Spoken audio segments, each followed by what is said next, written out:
1.5 pound ওজনের একটা mango flavour কেকের ডেকোরেশন ভিডিও শেয়ার করছি এখন। কেকটা ভালোভাবে সেট করার পরে এর উপরে আমি একটা স্টিকার সেট করে নিয়েছি এবং এখানে যে নজেলটি নিয়েছি এটা 120 নাম্বার নজেল।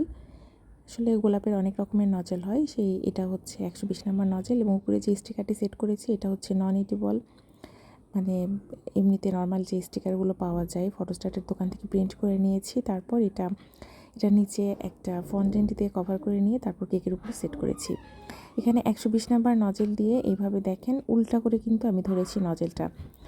বরাবরই মোটা অংশটা নিচের দিকে, পাতলা অংশটা উপরের দিকে থাকে, কিন্তু এখানে এই ক্ষেত্রে একটু মানে উল্টা করে রেখেছি যেন এই যে পাপড়িগুলো দিচ্ছি এগুলো যেন একটু উঁচু উঁচু হয়ে থাকে। এই জন্য প্রথম দিকে আমি কিন্তু উপর থেকে শুরু করেছিলাম, কিন্তু আসলে এখানে আমি ভুল করেছিলাম। এই জিনিসটা আসলে নিচ থেকে শুরু করতে হয়। নিচ থেকে শুরু করলে আপনারা যখন নিচ থেকে কাজটা শুরু করবেন তখন দেখবেন এরকম খুব সুন্দর হয়ে ড্রেসটা কিন্তু ফোলা ফোলা ভাব নিয়ে থাকবে এবং দেখতে সুন্দর লাগবে কেকটা। এখানে আপনারা যে কোনো গোলাপের নজেল দিয়ে করতে পারবেন এই কাজটি। আমি এখানে 120 নাম্বার নজেল নিয়েছি, কারণ 120 নাম্বার নজেলের মুখটা একটু বড় সাইজের হয়, সেটা দিয়ে ফ্লাওয়ারগুলো এরকম উঁচু হয়ে থাকে।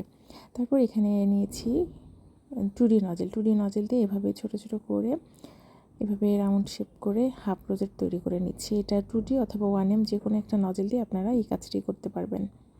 পুরো কেকের উপরে এই ডিজাইনটি করে নেওয়ার পরে নিচের দিকে আমি এই নজেলটি দিয়েই বর্ডার দিব।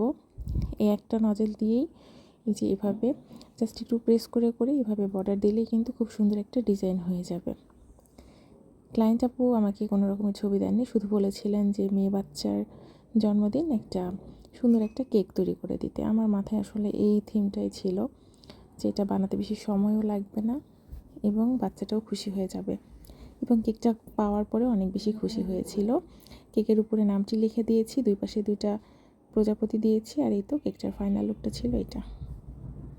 ভালো লেগে থাকলে অবশ্যই শেয়ার করে দিবেন।